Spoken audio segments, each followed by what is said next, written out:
This video is called the blanket stitch. Now, blanket stitches can occur in single and in this case a double, all right? And really it's a very, very simple stitch.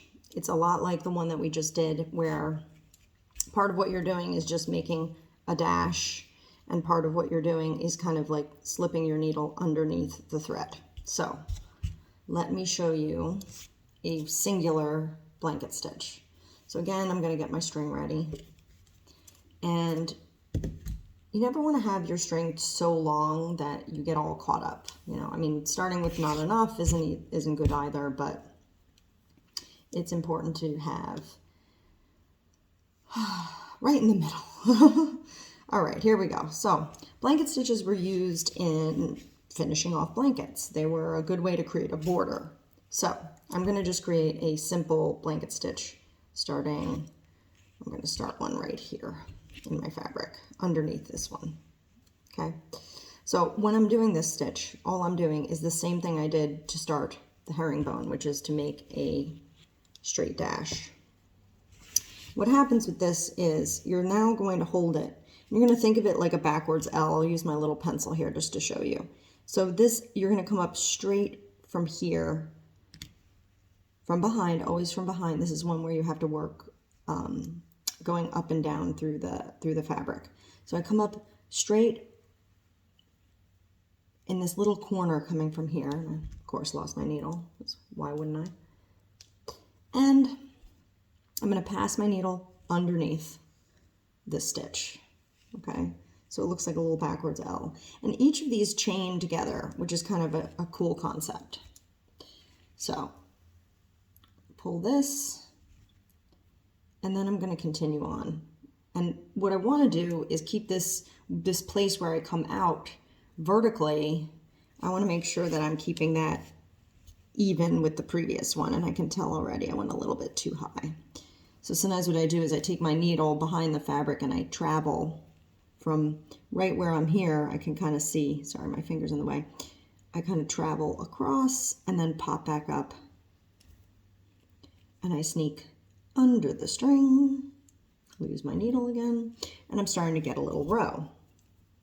So each one chains together. And since you're working on a piece of fabric that's already been woven and should be relatively straight, you will not have too much difficulty making a nice straight line across your fabric. So this is one of the required stitches to do, is the blanket stitch. And this is really nice. This is something that if you have a quilt at home, you might notice this being along the edge. So it's a lot of people who do quilting, which is, you know, usually done with a sewing machine, but with the finishing touch done by hand, this is one of those things that you might need to know.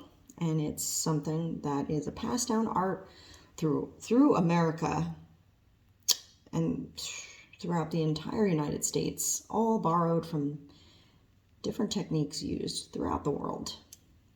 But this type of kind of quilting stitch that I'm showing you here is truly kind of like a overall overarching American kind of little nod.